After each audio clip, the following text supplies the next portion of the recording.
자, 우리 옆에 분들과 다시 한번 인사하겠습니다. 오늘 정말 잘 오셨습니다. 자, 은혜 받기 원합니다. 예, 감사합니다. 여러분, 이번 한 주도 참 고생 많으셨습니다. 여러 가지 힘들고 괴로운 와중에 그래도 주님을 사랑하는 마음을 가지고 이 자리에 나오신 여러분들의 심령 가운데 주께서 허락하시는 평안과 기쁨이 함께 하시기를 주님의 이름으로 축복합니다. 자, 우리는 지난 시간 이 로마서 4장 말씀을 통해 율법은 진노를 낳고 그 믿음은 은혜를 낳는다고 하면서 하나님과의 우리의 관계가 두려움이 아닌 사랑의 바탕을 둔 관계가 되어야 한다는 말씀을 우리가 함께 배워보았습니다. 자, 우리 한번 따라해 볼까요? 하나님과 우리의 관계는 두려움이 아닌 사랑의 관계가 되어야 한다. 자, 어때요? 좀 기억나시는 것 같아요? 예, 못하실 수도 있어요. 그래서 이제 이번 시간에 그 뒤를 이어서 하나님과 사랑의 관계가 된다는 것이 도대체 어떤 모습인지를 알아보려고 하는데요.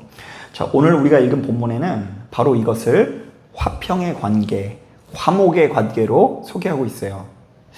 자, 5장 1절을 보니까 자, 뭐라고 되어 있죠? 그러므로 우리가 믿음으로 의롭다 하심을 받았으니 우리 주 예수 그리스도로 말미암아 하나님과 무엇을 누리자? 예, 화평을 누리자. 자, 5장 11절에는 또 이렇게 되어 있어요. 그뿐 아니라 이제 우리로 화목하게 하신 우리 주 예수 그리스도로 말미암아 하나님 안에서 또한 즐거워하느니라. 자, 그러니까 이제는 우리 주님을 통해서 하나님과 우리 사이의 관계가 좋아졌으니까, 하나님과 우리 사이의 관계가 화목해지고 화평해졌으니까, 자, 우리 주님을 믿는 우리들의 심령에 이전에 누리지 못했던 기쁨과 즐거움이 찾아와야 한다라는 이야기를 하는 거예요.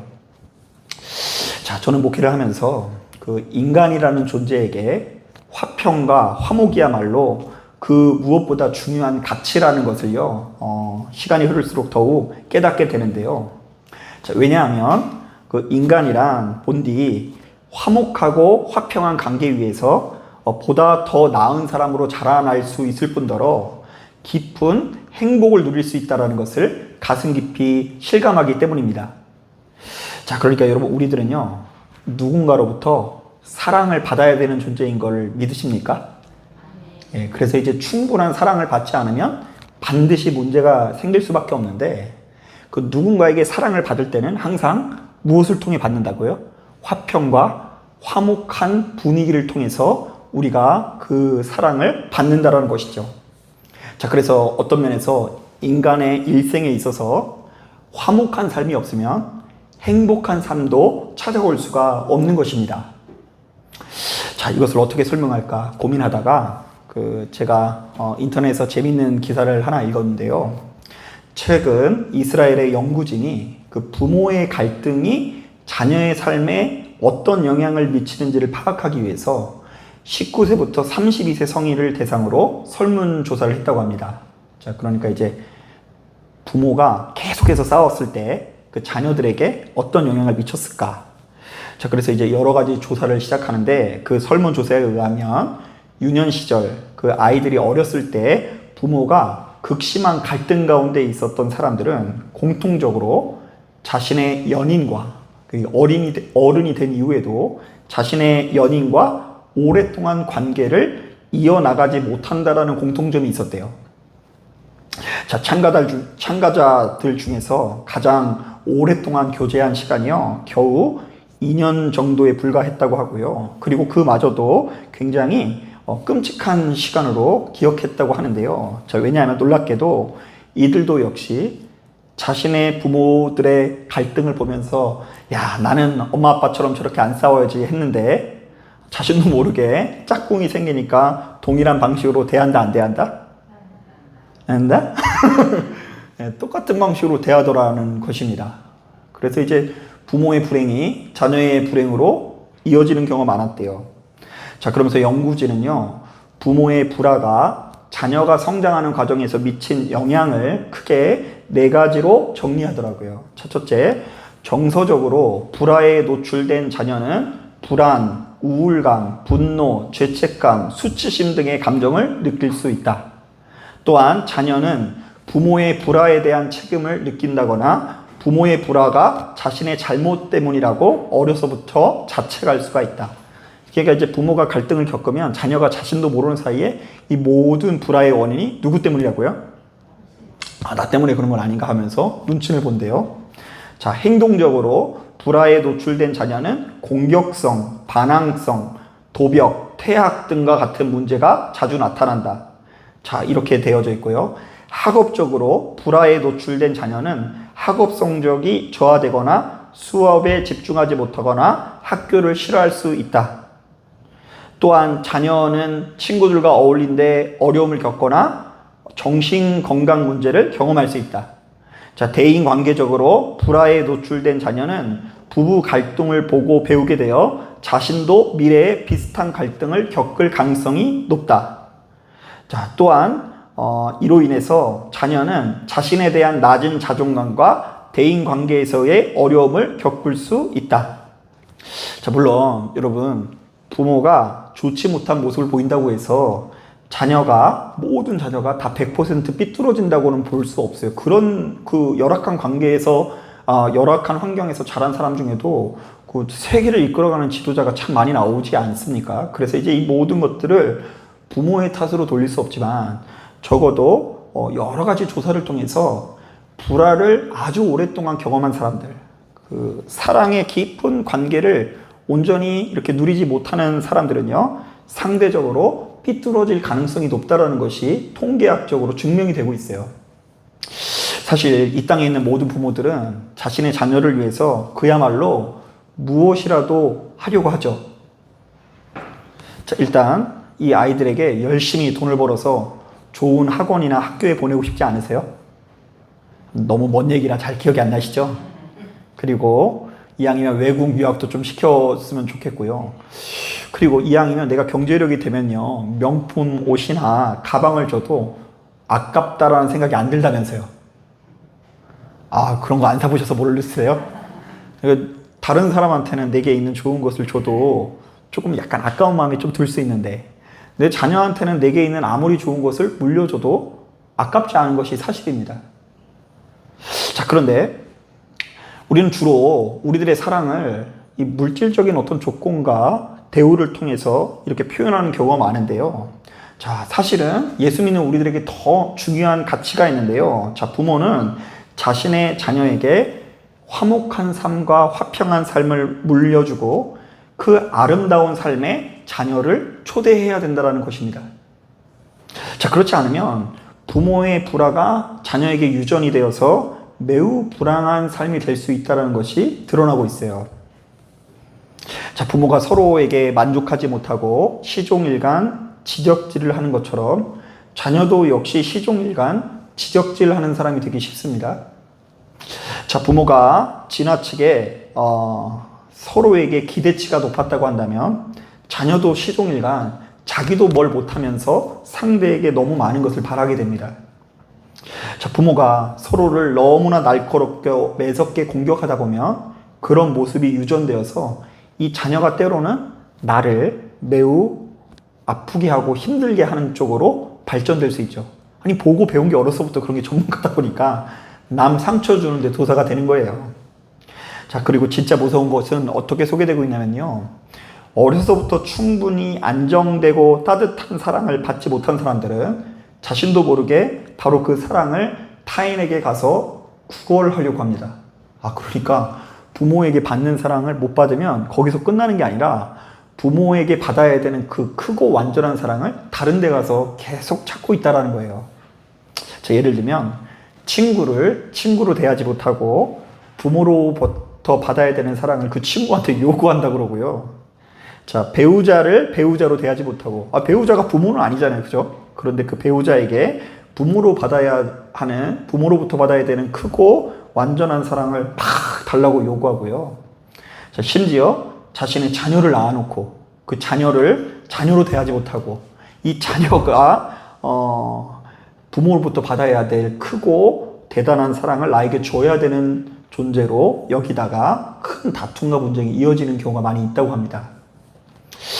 자, 그런데 제가 목회를 하면서 보니까 사람은 이렇듯 사랑을 주고받는 존재이거든요. 어려서부터 우리에게 중요한 건 사랑이에요.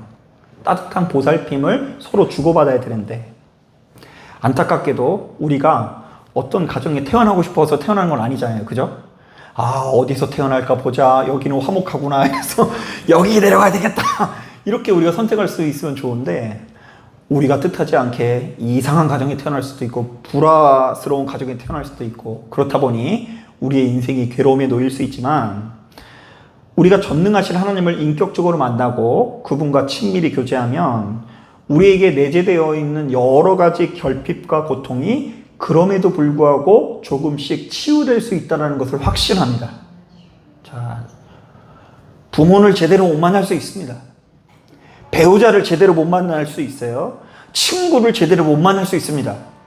오랫동안 교제하고 마음을 나눈 친구가 세상에서 제일 좋은 친구인 줄 알았는데 알고 보았더니 사기꾼인 거예요. 그때 우리들이 얼마나 속상합니까? 내 곁에 이제 아무도 안 남은 것 같아요. 사람은 없는 것 같아요. 자, 그런데 바로 이러한 결핍과 고통을 하나님께서 충분히 채워주시사 우리를 좋은 곳으로 인도하실 수 있다라는 믿음을 가지시길 바랍니다.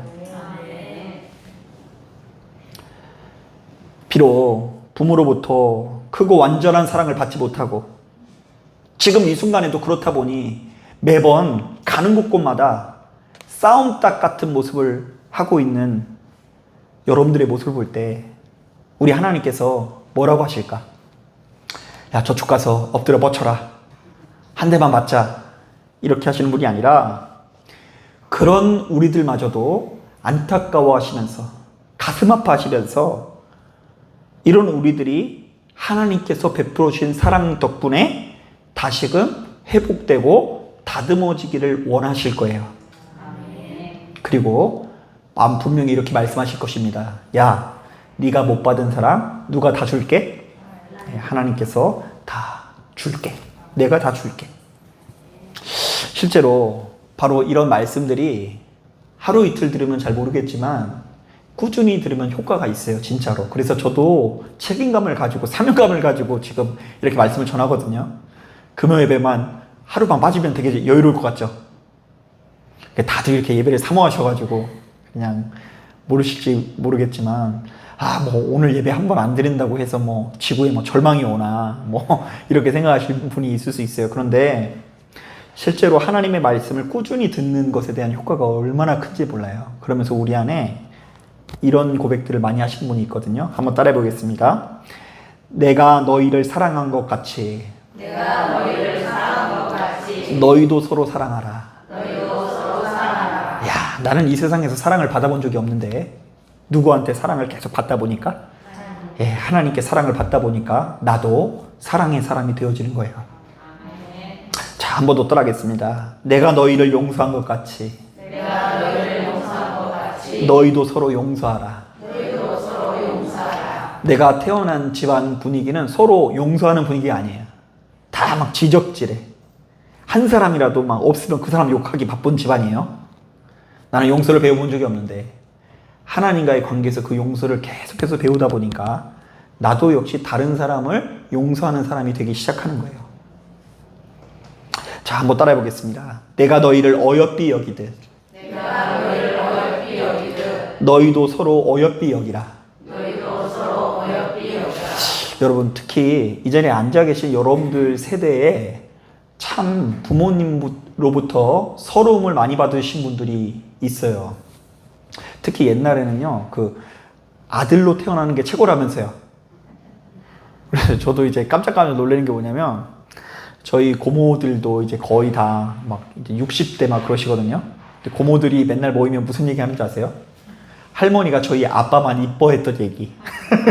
그로 인해서 서름 받은 이야기, 인간 대접도 못 받은 이야기, 이런 얘기 하면서 그때 너무 서러웠어 이렇게 얘기를 해요. 자, 그런데 비록 내가 이 땅에서 누군가에게 어여삐 여김을 당해본 적은 없지만 하나님과의 관계에서 깊이 있는 그 사랑을 경험하다 보니 그 사랑을 다른 사람에게 전하는 법을 조금씩 배워가더라는 얘기예요. 자, 오늘 우리가 읽은 본문에도 사실은 이와 비슷한 내용들이 담겨 있는데요. 자, 바울은 이 땅에 오신 예수 그리스도 덕분에 하나님과 우리의 관계가 화평한 관계가 되었다고 하거든요. 자, 이전에는 마냥 무섭고 마냥 두려웠던 하나님이 나를 위해서 대신 죽으실 정도로 우리를 아끼고 사랑한다라는 것을 예수님을 보고 깨닫게 되었다고 합니다. 자, 그랬더니 어떤 역사가 일어난다고 하는 줄 아세요? 자, 눈으로만 봐보세요. 3절부터 4절을 보니까 환난 중에도 즐거워한다고 합니다. 자, 우리의 내면이 그 사랑의 공로로 인해서, 사랑의 은혜로 통해서 얼마나 단단해졌는지, 환난이 인내를 낳고 인내는 연단을, 연단은 소망을 이루게 되었다고 합니다. 이전에는 환난 당하면 넘어졌어요. 쓰러졌어요. 환난 당하면 이전에는 누군가가 나를 한 대 치면요, 나는 두 대를 찌르지 이렇게 살았는데, 이 내면이 하나님과의 사랑의 관계를 통해서 단단해졌다고 합니다. 자, 5절을 보니까 성령께서 우리의 내면에 뭘 부으셨다고 하죠? 하나님의 사랑이 우리 마음에 부어졌다라고 이야기하는데요. 자, 5절 말씀 우리 같이 한번 읽어볼게요. 5장 5절 시작. 소망이 우리를 부끄럽게 하지 아니함은 우리에게 주신 성령으로 말미암아 하나님의 사랑이 우리 마음에 부은 바 됨이니. 자, 그러니까 우리는 이 세상에서 그 사랑을 받아본 적이 없었는데 하나님과 깊은 교제 가운데 성령께서 우리 안에 뭘 주셨다고요? 네, 사랑을 주셔서 우리가 사랑을 알게 되었다. 자, 6절부터 8절도 복잡하게 써 있지만 사랑의 관계가 흔들리지 않고 확증하게 되었다라고 합니다. 자, 하나님과 우리 사이의 관계가 단단해졌다. 사랑의 관계가. 9절부터 11절. 하나님과 친밀해진 덕분에 우리가 구원의 기쁨을 누리고 예수님께서 베풀어 주신 그 사랑으로 인해서 우리가 즐거워하게 된다라고 말합니다. 자, 저는 목회를 하면서 우리 성도님들이 바로 이러한 은혜를 누리기를 소망하는데요. 자, 이것은 하나님께서 나를 얼마나 아끼고 사랑하시는지 머리로 아는 것이 아니라 정말 인격적으로 알고 바로 그 사랑을 붙들고 살아야 한다라는 이야기입니다. 자, 우리가 이 사랑을 붙들면 전혀 다른 삶을 살게 되는데요. 자, 이전에는 주변 사람들에게 인정받을 때 행복했다고 한다면 이제는 그렇지 않을지라도 낙심하지 않을 거예요. 왜냐하면 우리의 내면에 바로 이런 음성이 들려오기 때문입니다. 자, 사랑하는 아들과 딸아, 나는 너의 그 모습 그대로 사랑한다. 이전에는 막 내가 원하는 결과 나오지 않으면 머릿속에서부터 패배자, 나고자, 왜 그 모양 그 꼴로 사니? 막 이런 음성이 들려서 나를 괴롭혔다고 한다면 이제는 하나님과 화평한 관계 가운데 하나님의 사랑의 음성을 듣게 되는 거예요. 네가 성공하지 않더라도 나는 너를 아끼고 사랑한다. 그리고 이전에는 나도 모르는 사이에 사랑을 충분히 받지 못하니까 너무나 외롭고 가슴이 휑해서 사방을 유리하면서 나의 심령을 채워줄 사람을 찾아다녔다고 한다면 이제는 굳이 그렇게 하지 않아도 괜찮음을 느끼는 거예요. 왜냐하면 우리의 내면에 이런 음성이 들려오기 때문입니다. 사랑하는 아들과 딸아, 나는 너를 사랑한다. 넌 결단코 혼자가 아니다. 나는 나의 사랑하는 자녀들을 정말로 고아처럼 내버려 두지 않는단다.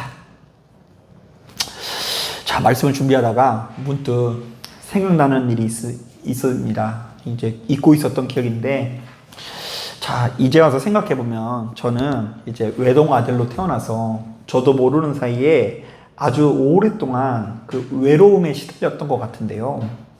자, 그렇다 보니 저야말로 혼자 있는 것을 참 견디지 못하고 어떻게든 저의 마음을 채워줄 대상을 찾아 이곳저곳을 헤매였던 것 같아요.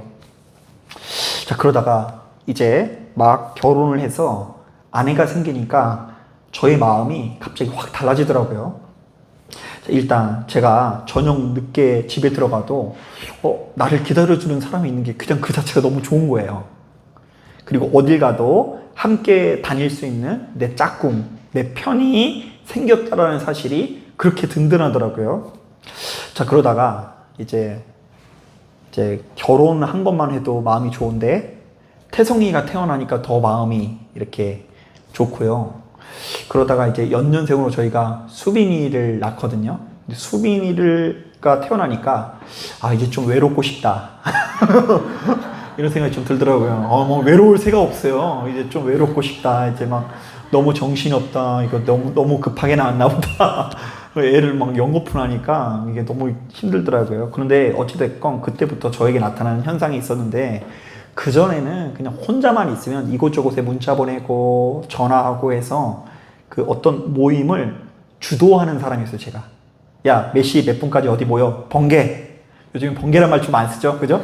근데 그때 막 번개 뭐 그런 거 많이 했어요, 제가. 어디로 모여? 우리 패밀리. 거의 뭐 조폭에 육박할 정도의 의리. 여기서 나가면 쓰레기.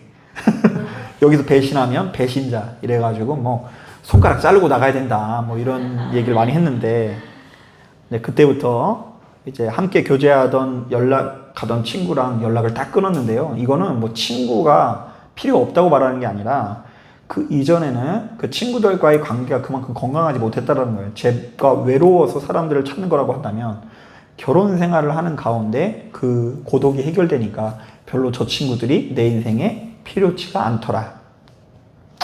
어쨌든 여러분, 이렇게 외로운 내게 함께 부대낄 수 있는 가족이 생긴 것만으로도 이렇게 안정이 되고 행복해졌는데, 만약 만군의 여호와 하나님께서 우리로 아끼고 사랑하실 분들어 우리가 절대로 떠나지 않고 동행해 주신다는 것을 가슴 깊이 깨달으면 얼마나 행복하고 즐거울까요? 여러분들이 자녀를 아무리 사랑해도 그 자녀와 24시간 함께 할 수는 없습니다. 그리고 그 아이를 지켜줄 수 없어요. 아마 여러분들이 그렇게 한다 그러면 애들이 경기 일으킬걸요. 제발 좀 가, 엄마. 제발 여기 오지 말라고. 아무리 부모 자식 관계여도 선이 있다고 그러면 불쑥불쑥 들어가면 안 된다고 그러고, 하여튼 막 그러더라고요. 프라이버시를 보장해 줘야 된대요. 자, 그렇다고 한다면 내가 이 아이를 지키지 못하는 시간에 우리 자녀를 누가 지켜줄까? 하나님께서 지켜주셔야 될 줄로 믿습니다. 그리고 지금 나에게 만 가지 시련이 다가왔더라도 마치 어린아이들이 여러 가지 어려움 와중에도 나를 믿어주고 바라봐주는, 아무런 조건 없고 대가 없이 사랑을 베풀어 주시는 엄마만 있으면 든든해하는 것처럼, 우리도 역시 여러 가지 만 가지 시련이 다가오는 와중에도 나를 끝까지 아껴주시고 조건 없이 대가 없이 사랑해주는 그 하나님의 사랑을 힘입어서 우리가 그 어려움과 고통과 환난을 이길 수 있게 되는 것입니다. 사랑하는 여러분, 우리 인간이 참 우리들이 살아가는 삶이 고통스럽고 괴롭다라는 것을 제가 자주 느낍니다. 가만히 보면 우리는 하나님을 믿노라 하면서 하나님을 인격적으로 만나지 못하니까 우리의 이 결핍된 사랑을 주변에서 찾으려고 많이 하거든요. 자, 그래서 이제 다들 외로워해요. 이렇게 목회하다 보면, 이렇게 보면 만나시는 분들이, 난 지금 너무 화목하고 행복해요. 이런 사람이 어디 있어요. 다 그냥 힘들어하지. 근데 힘들어하다 보니까 이제 나중에 찾다가 이 외로움을 어떻게 달래는 줄 아세요? 강아지한테서 찾습니다. 강아지한테서. 그래서 제가 얘기 들어보니 그럴만해요. 강아지가 뭐가 그렇게 좋은데요? 그러니까 강아지가 그냥 집에 들어가면 아무도 나 반겨주는 사람도 없고 괴로운데, 그냥 강아지는 들어가면 그냥 막 꼬리를 흔들면서 반갑다 그러고 막 배를 막 이렇게 보여준대요. 배 쓰다듬어 달라고. 여러분, 우리 혹시 서건사님, 정은주 지사님 들어가면은 막 이렇게 해주세요.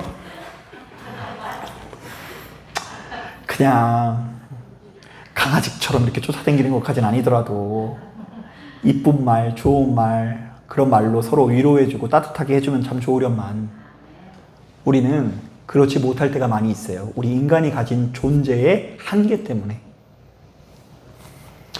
그래서 좀 강아지처럼 그렇게 해도 좀 이상하긴 해요. 그죠? 저도 상상해보니까 사모님이 막 그러면 정신 차리라고 할 것 같아요. 사랑하는 여러분, 그렇기 때문에 우리는 하나님과 화목하고 화평한 관계를 누려야 돼요. 여러분, 그런 사람들이 사실은 기도의 자리로 나오는 거예요. 기도는 누가 할까? 사실은 믿음이 좋다고 하는 게 아니라 어떤 면에서는 고통이 크고 괴로움이 클 때 기도를 할 수 있는데요. 고통과 괴로움이 클 때에 그런 자신의 마음을 온전히 위로하고 또 만져주실 분이 하나님이라는 것을 정말로 체감하는 사람이 기도의 자리로 나오는 거예요. 여러분, 내 안에 하나님을 만나게 되면 어둠이 떠나가게 되어 있습니다. 내 안에 있는 여러 가지 실망, 고통이 내가 진짜 하나님께 이렇게 나아갈 때에 채워질 수 있는 것입니다.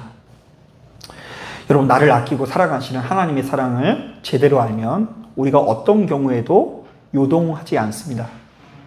또한 나를 아끼고 사랑하시는 사랑 때문에 즐거워하고 또 즐거워할 수 있다는 걸 기억하시고, 자, 그러니까 자꾸 내면에 있는 이 어려움들을 자꾸 사람으로 인해서 해결하려고 하지 마시고, 오늘 이 하루도 하나님과 화평함으로 말미암아 어둠을 이기고 우리가 승리 있게 되는 권세를 누리기를 원합니다. 그리고 시간이 흐를수록 그리스도 예수 안에서 하나님과 화평하듯, 자, 하나님으로 인해서 내 갈급함이 채워져서 이제 다른 사람들에게 나누어 줄 수 있는 사람이 되어지기를 주님의 이름으로 축복합니다. 자, 기도하겠습니다.